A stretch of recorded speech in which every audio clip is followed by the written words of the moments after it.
This is Sniper Elite 5. We're here on the PlayStation 5 Pro. Be sure to like the video, subscribing is great as well. So this is the 5th mainline entry in the Sniper Elite franchise that follows mostly Karl Fairburne on his various escapades and adventures across Europe as he battles the Nazis and the opposing German forces and anyone else that's, alongside with them faction-wise. It's a game that's focused on sniping while having some element of realism or focus on, actually playing a little stealthily while still having a nice balance of arcade-like play. And with Sniper Elite 5, I really do think they kind of fully hit their stride in terms of the style of gameplay, the full scope of the experience, and really just what this series had to offer. It was a lot of fun. It was really cool to check it out a number of years ago, and it's a great excuse to come back and take a look at it on the PlayStation 5 Pro, just because the dynamic resolution scaling that's present here will allow us to enjoy a much better looking visual experience for this platform, which is exciting. So this is a game where you get a single-player campaign, you get a online multiplayer, you get like a survival mode. It really is the full deal, which is kind of exciting. You get these intense graphic kind of combat sequences and attacks and really cool X-ray type explosions on foes. It's all very, very well done, very stylized but still realistic, and quite a sense of freedom. Think a little bit like Hitman in terms of having large open single player areas that you get to visit, and then a level of choice in how you approach those particular scenarios. And it really is also, down to how you want to tackle the maps.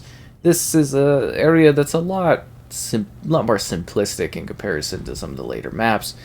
But the idea is kind of giving you an idea to learn the ropes, and just gameplay-wise gives you a sense of everything that this franchise has to offer.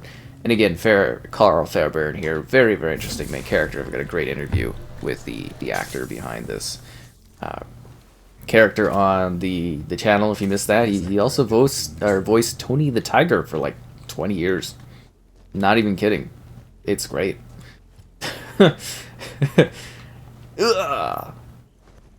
So anyways, really cool lead, lots of fun. Hopefully this character returns in the future too. I know they're doing like a spin-off kind of Sniper Elite series, but still it would be great if we haven't seen the end of this guy's journey, because I do think Fairburne is just such a cool character. Anyways, I should probably get back to talking about the game. So the benefit here is, as I mentioned, dynamic resolution scaling. So it actually goes up to a full 4K resolution at 60 FPS with HDR. So the benefit here of this being on the Pro is the overhead allows us to have a much crisper picture quality in comparison to what the base PS5 was able to handle, which is really, really quite exciting because it just provides that much more clear of the picture. Obviously, it'll still scale a bit depending on how intensive the situation is, you know what I mean? And yeah, it's just kind of really interesting to have an excuse to dive back into this game and talk about it, because it is something that I really have a lot of fun playing. I think it's a pretty great experience. So, as I mentioned, it's got the single-player campaign. Then there's the online multiplayer where up to 16 players are facing off against each other, which is really, really cool. Got to secure my contact.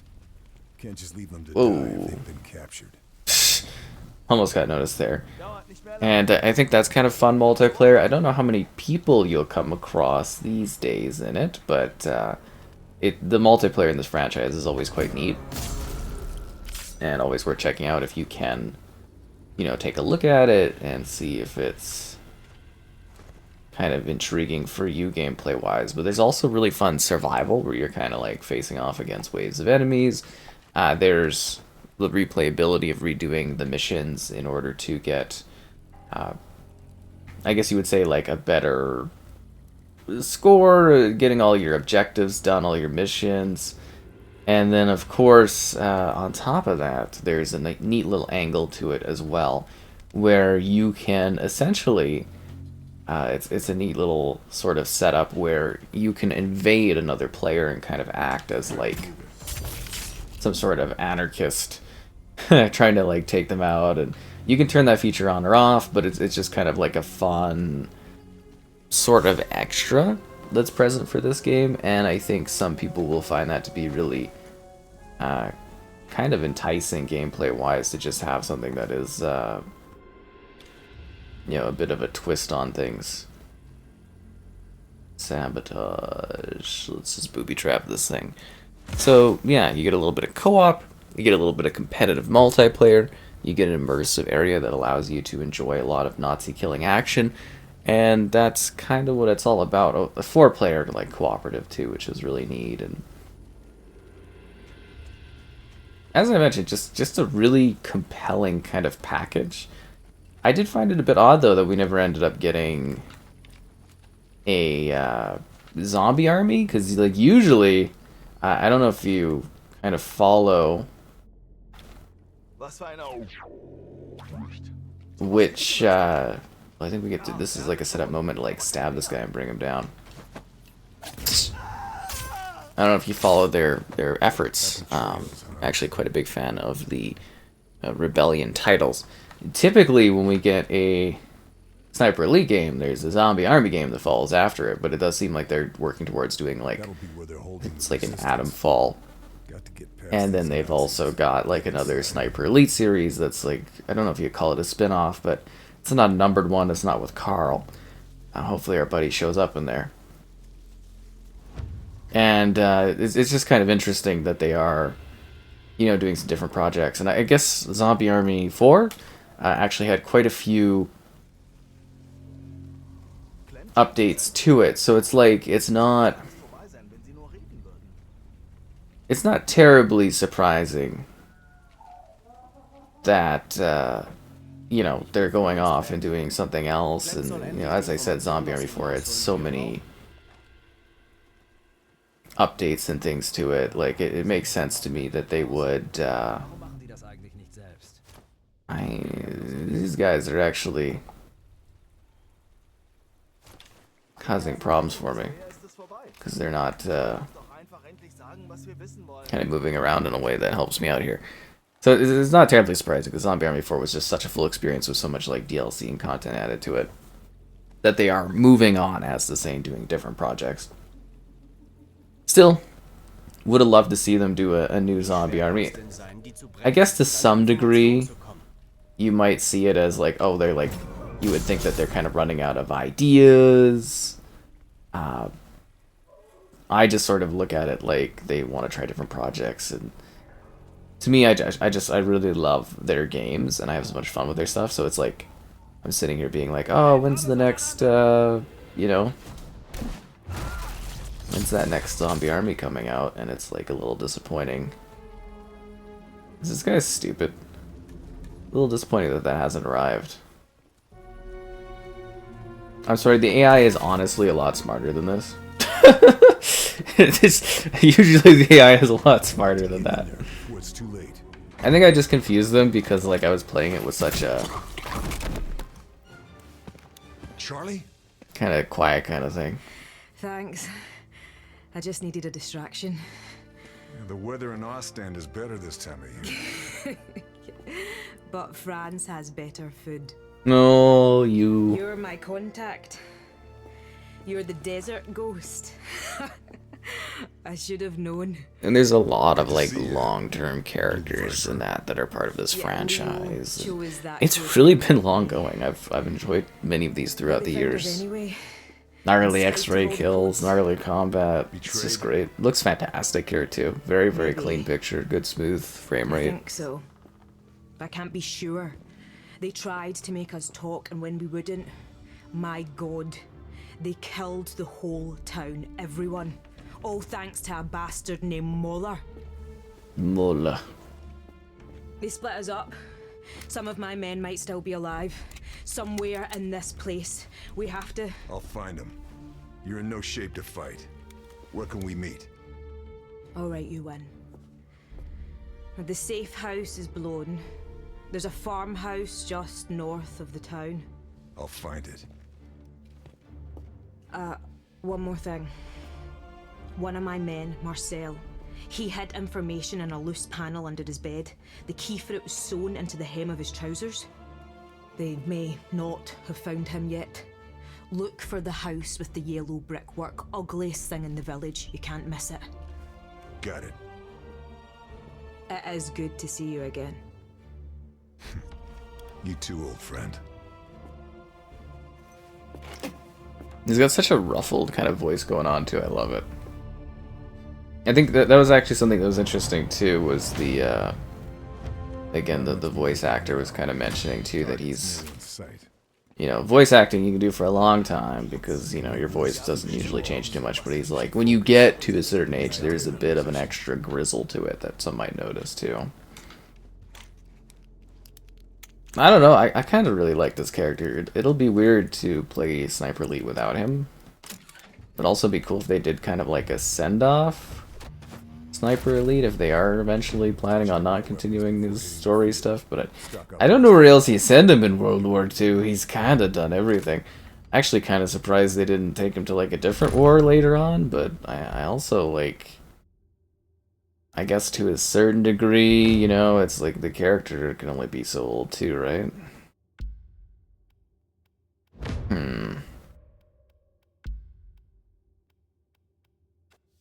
Lots of customization options.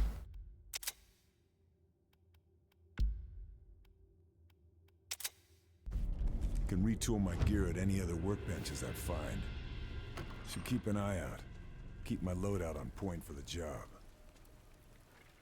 Anyways, I thought the fronts and the locations here were quite beautiful. France, 1944, U.S. covert, U.S. Rangers kind of going in. The previous entry was the Italian campaign. That had some really, really beautiful locations and locales and setups and stuff. This game I actually think has some really, really beautiful map areas and whatnot. And the sense of scale for these levels is just really, really quite amazing. Like, it is a playground of chaotic combat and discussion and its choices.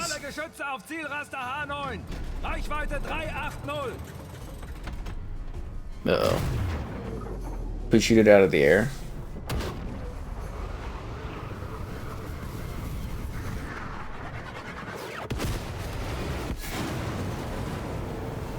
You think you try to submerge the thing, make it a little hidden, eh?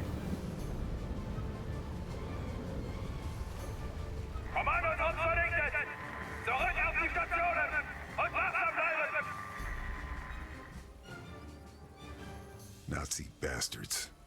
That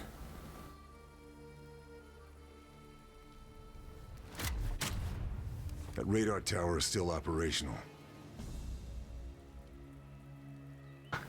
Yeah, just, you know, they weren't hidden enough, right?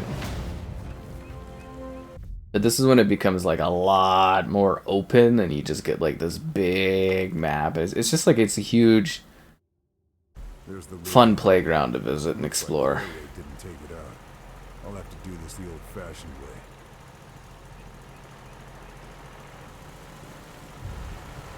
way. I mean, personally, I wouldn't have it any other way, but, you know.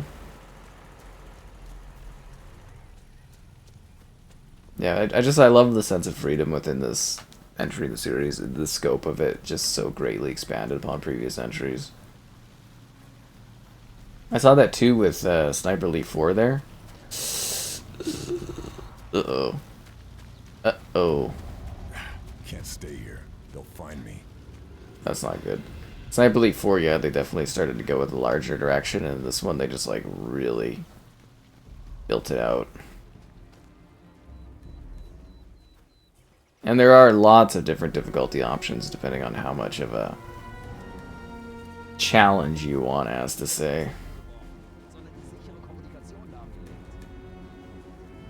I'm just somewhat confident too, because, you know, I like to take chances in this considering I've already played through it, so it doesn't really matter to me how things go, but I like to have a little bit of fun.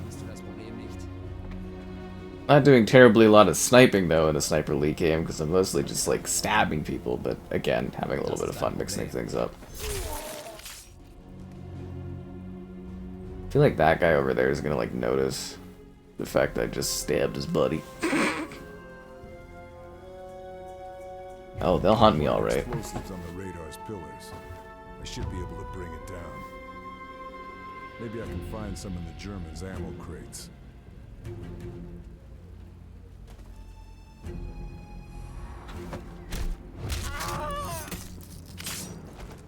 No one ever expects Karl Fairburne in the trenches of World War II. It really does look super clean, though. That's, again, the beauty of dynamic resolution scaling and future-proofing for games, is they just look better and better as the generations go on, and... Trenches should keep me out of sight. Yeah, at a certain point, you get such an overhead, you get like a full 4K going on. That's where it's all about. Or that's what it's all about. It's like a...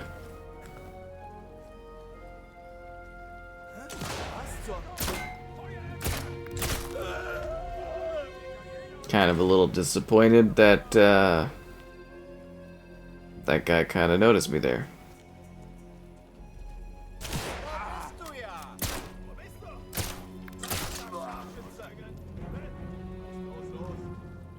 I was doing a pretty stealthy job of things. Okay, that was awkward. I was trying to stab him and then accidentally I was going into the... I was accidentally going into the sniper scope.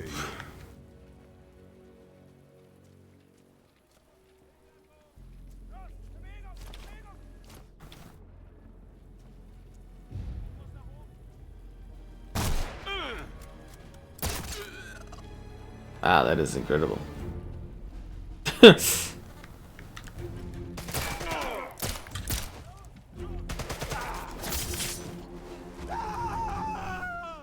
Submachine gun. Short control bursts.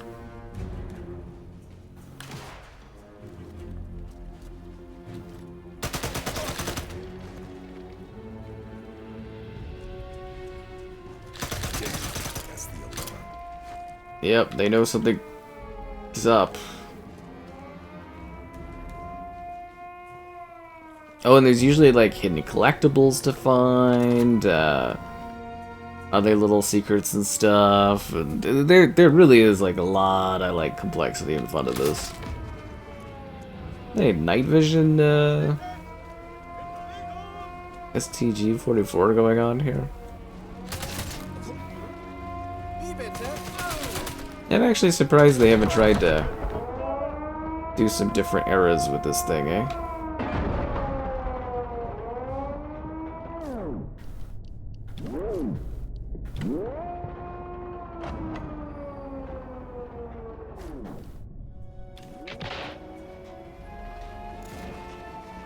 Oh, wow, it's over here too, okay.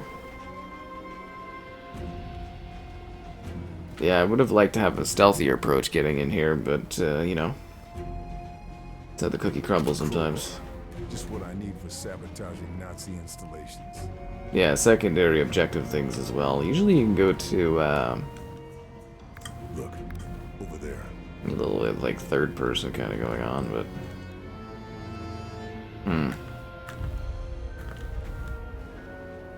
Like shoulder aiming stuff. Anyways, I ain't got time for that. We gotta sabotage this. Sabotage!